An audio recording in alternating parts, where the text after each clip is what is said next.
Sir ఇప్పుడు వచ్చిన SI constable నుంచి ఎస్ఐగా ప్రమోట్ అయ్యాడు సార్. సార్ మనం ఏం చేసినా చూస్తూ ఊరుకోవడానికి అతను మామూలుడు కాదు సార్.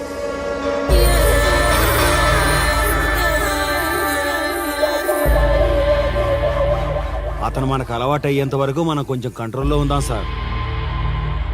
రేయ్, వార్నింగ్ ఇస్తున్నావా విషయం చెప్తున్నావా? సార్ మేమేం చెప్పినా మీ మంచి కోసమే సార్. దాన్ని తీసుకొచ్చేరా. మీరైనా చెప్పండి అమ్మా.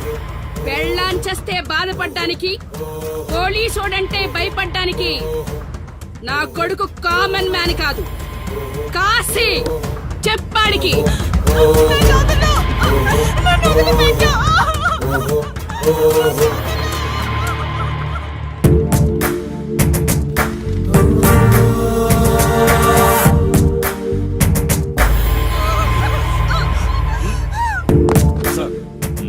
మీరున్నారంటే ఇక్కడ ఎంక్వైరీ చేయడానికి వచ్చాం సార్.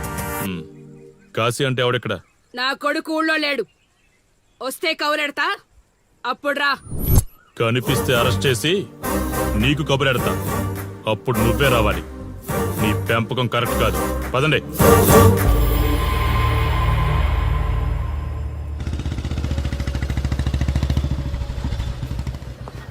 కాశీ ఎక్కడ?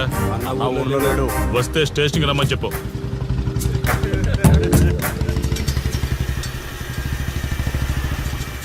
కాశీ ఉన్నాడా? ఇక్కడ లేడు. ఏమిటి సార్ ఆలోచిస్తున్నారు? ఆ కాశీ గురించేనా? మీరు ఈ ఊరికి కొత్త సార్. మీ కొత్తగా ఉంటుంది, వింతగా ఉంటుంది. మాకంతా అలవాటైపోయింది సార్.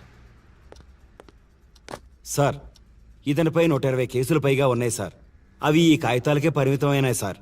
ఈ పార్వతీపురం మండలంలో ఏ రాజకీయ నాయకుడు గెలవాలన్నా ఇతని మద్దతు తప్పనిసరి సార్. ఇతను 10 సార్లు గంజాయి స్మగ్లింగ్ చేస్తూ దొరికాడు సార్. పైగా 20 సార్లు దొంగ నోట్లు ముద్రిస్తూ పట్టుబడ్డాడు సార్. అంతెందుకు, మీరు అరెస్ట్ వారెంట్ పట్టుకుని తిరుగుతున్నారే, ఇలా చాలా మంది తిరిగారు సార్. కుదిరితే కొన్నాడు, కుదరకపోతే కొట్టాడు. మనకు కుటుంబాలు ఉన్నాయి సార్. నీ పేరుంటేనే వణుకు పుట్టాలన్నా.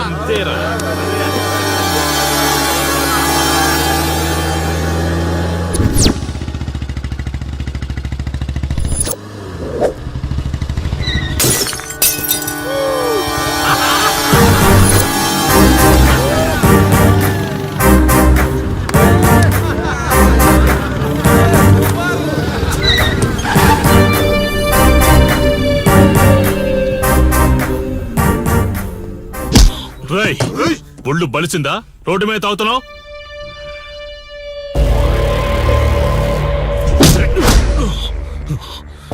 ఈ నర్సీపురం ఊర్లో కాశీ ఒంటి మీద చెయ్యేసావంటే కార్డుకి టికెట్ కన్ఫర్మ్ అయినట్టే. కరెక్ట్ గా దొరికావురా.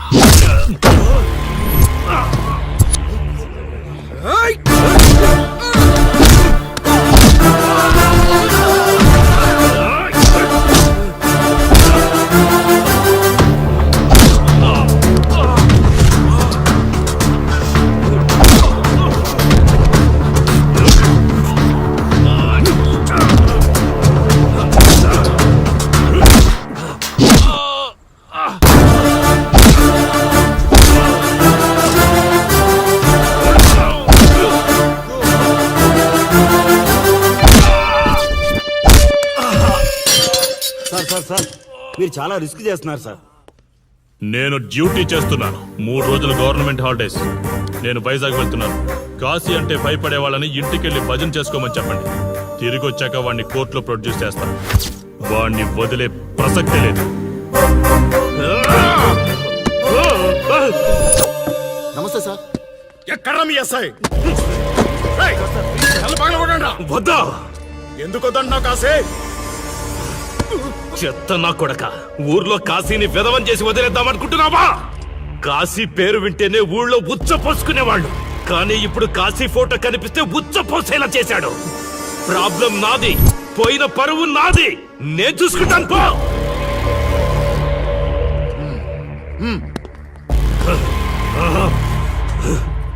చైత్ర, స్టేషన్కి వెళ్ళొస్తాను. Okay daddy. ఇదేం ఇల్లండి, బూత్ బంగ్లాలా ఉంది. అసలు కలగానే లేదు. నువ్వేంట్రా ఇక్కడ? జీవితాంతం జైల్లో ఉంటాననుకున్నావా?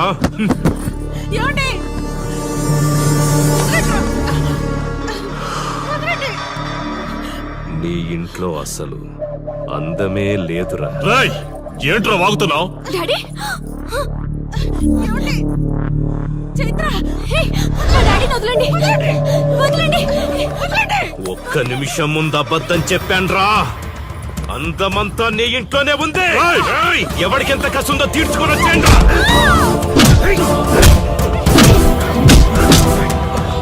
ఏమండి? ఏమండి? చైత్ర అండి, చైత్ర అండి. డాడీ డాడీ వదలు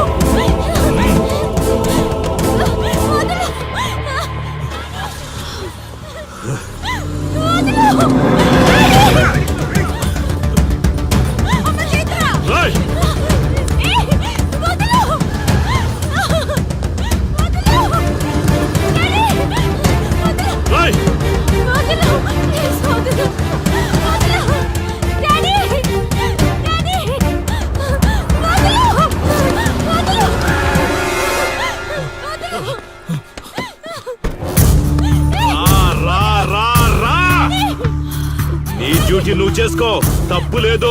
నా పెళ్ళాం కేసులో వేలు పెట్టి నా గురించి తెలుసుకోకుండా ఈ ఊర్లో అడుగు పెట్టి నేనంటే భయపడే ఈ జనం ముందు నా మీద చెయ్యి వేశావు, అది తప్పు. చూడు చూడు, నువ్వేం పోలీసోడివిరా. కిలోమీటర్ పరిగెత్తేసరికి ఒంట్లో ఓపిక చచ్చిపోయిందా? డాడీ వదలు డాడీ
కాశీ, నొప్పి ఒక్కరోజు తెలిస్తే చాలదు. నువ్వు 3 రోజులు జైల్లో ఉన్నావు. అది జీవితాంతం మన ఇంట్లో బందీగా ఉండాలి.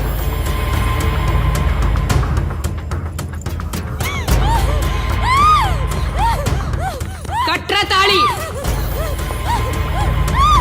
ఎక్కడికి పోతావే?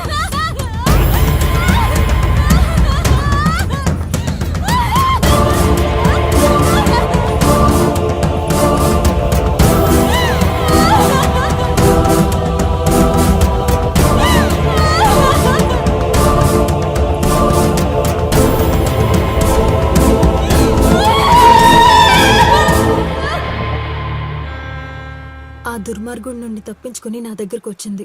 ఆ తర్వాత నీకు తెలిసింది.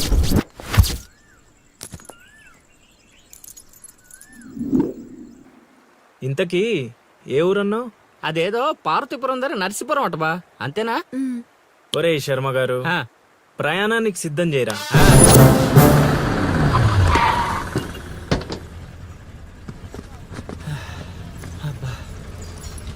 బా, ఊరు చాలా పెద్దదిలా ఉంది. ఎక్కడ వెతుకుతావు? రే శర్మ గారు, నడవడానికి కాళ్ళు, తిరగడానికి ఓపిక 2 ఉన్నాయి కదా. ఐసులా పోనే. పోసేసుకుంటున్నాడు.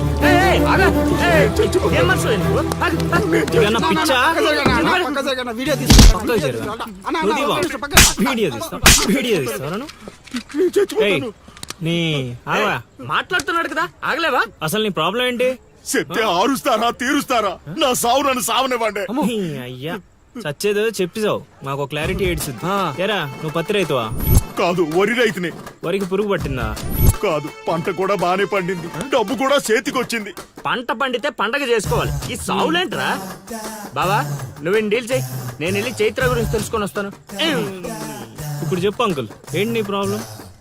నేను కాడ అప్పు తీసుకున్నాను. డబ్బులు వచ్చాయన్నావు కదా, ఇచ్చేయి. ఇచ్చేద్దామని నిన్ను అనుకున్నాను ఆడసలు పుచ్చుకోనే లేదు. ఎందుకు వడ్డీ ఎక్కువైందా?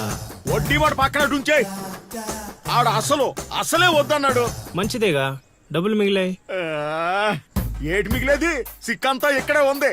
ఊరు అమ్మోరు పండుగ మొదలై 3 రోజులు అయింది. అయితే ఏటైతే ఆడి దగ్గర అప్పు తీసుకున్న వాళ్ళందరి ఇంటి ముందుని రోజుకు ఒక డ్రామా వేస్తున్నాడు. అదిగో టెంట్ కూడా రెడీ అయిపోయినది. టెంటేస్తే అది నీకు టెంట్ లాగా ఉందా, నాకు పాళ్ళలాగా ఉంది. ఆ? అర్థం కాలేదా? రా చూద్దుగానే. అదిగో చూడు, ఇదిగో ఇది పరిస్థితి. నేను నీడి ఇంటి ముందు వేసినారు, ఇవాళ నా ఇంటి ముందు వేస్తున్నారు. ఏవే ఆ కిరసనాల డబ్బా అటుకురా. ఎవడరా బాబు, జనాలు సావక ముందనే సమాధులు ఎక్కిస్తున్నాడు. ఎందరెందరో మహానుభావులను పొట్టన పెట్టుకున్నావు శ్మశానమా, నీకు ఇసుమంతైనను జాలి లేదా? ఎన్నో ఏండ్లు గతించిపోయినవి కానీ ఈ శ్మశాన స్థలిన్ కన్నులు వచ్చిన మందభాగ్యుడు ఒక్కడైనను లేచిరాడు. ఎన్నాళ్ళ ఆహా హార్మోనియం పద్యం రక్తి కట్టే సమయంలో దగ్గి డిస్టర్బ్ చేసావు కదరా ఎద్దవ్వా. వంకెతకలేనమ్మా, డొంకెట్టుకెళ్ళాడిందట.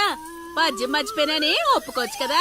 సాంఘిక నాటకాల హీరోయిన్ ఇంత గొప్ప హరిశ్చంద్ర నాటకములో నా పక్క చంద్రమతి వేషమంటే మాటలా, నాకే కౌంటరా? పద్మశ్రీ అయ్యగారు తాళాల దగ్గర ఇచ్చమంటారా?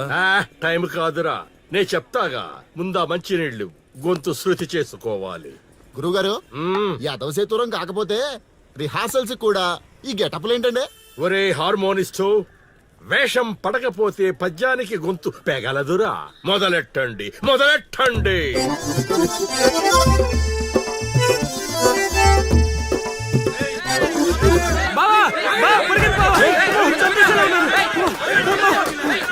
ఏం చేసావురా? నేనేం చేయలేదు బావా. ఈ ఊళ్ళో చైత్ర అనే అమ్మాయి ఉంది, మీకు తెలుసా అని అడిగా. అంతే, చైత్ర అంటే చిత్ర అని వినిపించిందట. దాని పిల్లవట బావా. అరే శర్మగా, నీ ఎంత పని చేశారా? చైత్రాన్ని చిత్ర అనుకుంటేనే 10 కిలోమీటర్లు పరిగెత్తించారు బావా. ఇంకా నయం, డైరెక్ట్ గా వెళ్ళా కాశీగాడిని అడగలేదు. కూర్చోబడిపోతుంది బావా. చైత్రం వెతికే రూట్ ఇది కాదురా. మరేంటో తమరే చెప్పండి బాబా.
ఏటి పాట ఆగింది? పాట ఆగిపోయింది, జనాలు కూడా వెళ్ళిపోతున్నారు. అలా కొయ్యిలా నిలబడపోతే 10 రూపాయలు ధర్మం చేయొచ్చు కదా. హతవిధి కళాకారుడు యాచించుటయా? కళామ తల్లికి తీరని అవమానము కదా. అంటే ఆ రోజుల్లో రాముణ్ణి వెతుక్కుంటూ లవకుశులు ఆ ఊరు ఈ ఊరు గానం చేసుకుంటూ తిరిగారు కదా. మేము కూడా ఓ కళా పిశాచి ఉన్నాడని. కళా పిశాచి కాదు, పిపాసి. అదే కళా పిపాసి ఉన్నాడని తెలుసుకొని ఆయన కోసం వెతుక్కుంటా. అవును. ఏమిటి, నా ఊళ్ళో నాకు తెలియని అంత గొప్ప కళాకారుడు ఒకడున్నాడా? ఉన్నాడు సార్, పిచ్చప్పారావు అని, అలియాస్ సుయోధన సార్వభౌముడు. నిజంగానే పిచ్చప్పారావు బా. ఎందుకు సార్ అలా ఏడుస్తున్నారు? 10 రూపాయలు అడిగామా నేనా? వద్దులేండి సార్. ఆగండి నాయన. మీరేటండి, అసలే మాకు టైం లేదు. పక్క వీధికి వెళ్ళి అడుక్కోవాలి. నీకు అవసరం లేదు నాయన. ఏ ఈ రోజు మొత్తం కలెక్షన్ మీరే ఇచ్చేస్తారా? కాదు నాయన, మీరు వెతుకుతున్న ఆ పిచ్చి అప్పారావు అలియా సుయోధన సార్వభౌముణ్ణి నేనే నాయన. బాబు గారు లేవండి లేవండి లేవండి, అవసరం లేదు నాయన. ఏ మా కోసం మీరు అడుకుంటారా ఏంటి? లేదు లేదు, మీ ఆకలి నేను తీరుస్తాను. ఒరే పద్మశ్రీ, అయ్యగారు తాళాలు తగిలించమంటారా? ఇప్పుడు కాదురా, ఇంకా దానికి టైం ఉంది. ముందు వాళ్ళ దగ్గర ఉన్న వాయిద్యాలు తీసుకో. ఇప్పుడు వాళ్ళు మన అతిథులు, అర్థమైందా? రా. ఇంతకీ మన దేవురు నాయనా? సిల్కలూరుపేట. ఓహో, అవును, అక్కడ కళాకారులు ఎక్కువే. అవునవును, అక్కడ అన్ని రకాల కళాకారులు ఎక్కువే. అవును, ఈ లవకుశులుగానే ఎందుకు చేయాలనుకున్నారు? ఏ రాముడు కృష్ణుడు చేయొచ్చుగా. అంటే చిన్నప్పటి నుంచి అలవాటు చేసుకున్నాను సార్. వయసు పెరిగిన కొద్దీ మీసాలు గడ్డాలు పెరిగిపోయాయి. అవునండి, వాటికి ఎరువులు వేయాల్సిన అవసరం గానీ నీళ్లు పోయాల్సిన అవసరం గానీ ఉండదు కదండి. వాటంతటో పెరుగుతుంటాయి. అవునయ్యో, ఈ ఊరంతా నా కళకు అభిమానులే. నా అంత గొప్ప కళాకారుడు కావాలంటే మీరు కూడా నాతో ఉండిపోండి. సార్ ఆ ఇల్లు ఎవరిది సార్? ఏది? అదా కాశీ అని మా బంధువుల ఇల్లే. ఓహో. అదిగో ఎదురుగా వస్తోంది అమ్మవారి ఊరేగింపు, ఆ ఇంటికే వెళుతోంది. చూడు బాబు, ఇదే మా ఇల్లు. ఈ కళాపిపాసి ఆహ్వానాన్ని స్వీకరించండి. రండి. సార్ ఇవన్నీ మీకొచ్చినవేనా సార్? కొన్ని తెచ్చి పెట్టుకుంటే నీకు కూడా వస్తాయి బాబు. పార్వతి, కళని కళాకారుల్ని అవమానిస్తున్నావు. అలానే కదా బంగారు ప్రాసుల్ని కాస్త దాన్ని ప్రాసులు చేసేశారు. ఆ ధాన్యాన్ని బియ్యం చేసి తింటేనే కదమ్మా బంగారమైన సంపాదించగలం, లేదా బంగారంలో బతకగలం. సెహబాష్ సెహబాష్, నీ మాటతోనైనా కొందరి కళ్ళు తెరుచుకోవాలి. అన్నట్టు వీళ్ళు ఆ అర్థమైంది. ఏమే ఇంకో ఇద్దరు కంట వండి పడి తినిపోతారు. సత్రంలో తయారైంది కొంప. ఇది 1980లో వచ్చింది, ఇది 90లో వచ్చింది. సార్ ఇవన్నీ మనకొచ్చినవని చెప్పుకోకపోతే బతకలేం సార్.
ఏం ఆలోచిస్తున్నావు? వెళ్ళిపోదాం పద ఇక్కడి నుంచి. ఎక్కడికి? మన ఊరికి. నాకే ఊరు లేదు. మా అమ్మ నాన్న చనిపోయి చాలా కాలమైంది. నేను ఒంటరి. అయినా నన్ను రమ్మడానికి నువ్వెవరు? అదేంటి అలా మాట్లాడుతున్నావు? నీకేమన్నా పిచ్చా? పద వెళ్దాం. ఒక్కసారి చెప్తే అర్థం కాదా? అయినా నీకు నాకు ఏంటి సంబంధం? ఏంటి సంబంధమా? ఒంటరి అన్నావు కదా, అదే ఒంటరిగా ఉన్నప్పుడు నీ మనసును అడుగు. నేను నిన్నెంత ప్రేమిస్తున్నానో నువ్వు నన్ను అంతే ప్రేమిస్తున్నావు అని అదే చెప్తుంది. నేను నీకు చెప్పానా? అయినా నువ్వే గాలికి తిరుగుతావు. ఎప్పుడు ఎలా ఉంటావో నీకే తెలీదు. అటువంటిది నిన్ను నమ్మి ఎలా రమ్మంటావు? అయినా వాడు నన్ను కొట్టుకుంటూ తీసుకొచ్చాడు. ఆ రోజు నువ్వు చూస్తూ ఉండిపోయావు. నిన్నేమనాలి? అదా నీ ప్రాబ్లం? ఈ మాత్రం కన్ఫర్మేషన్ చాలు నేను ఫిక్స్ అవ్వడానికి. అయినా నేను ప్రేమించిన అమ్మాయికి పెళ్ళై ఉండాలని మా గురుగారు ఎప్పుడో చెప్పారు. ఆనందం వస్తే స్టెప్ లేకుండా ఏడ్చు కూర్చుంటారా? ఇప్పుడు చెప్తున్నా విను. తెలియకుండా తీసుకెళ్ళిపోవడం, చెప్పకుండా లేపుకెళ్ళిపోవడం కష్టం కాదు, నాకిష్టం లేదు. తీసుకెళ్ళను లేపుకెళ్ళను అన్నానని నువ్వు దేనికి ఫిక్స్ అవ్వకు. ఎందుకంటే నా మాటకి నేనే ఫిక్స్ అవ్వను. 24/7 ఎప్పుడైనా వస్తా. కొంచెం రెడీగా ఉండే.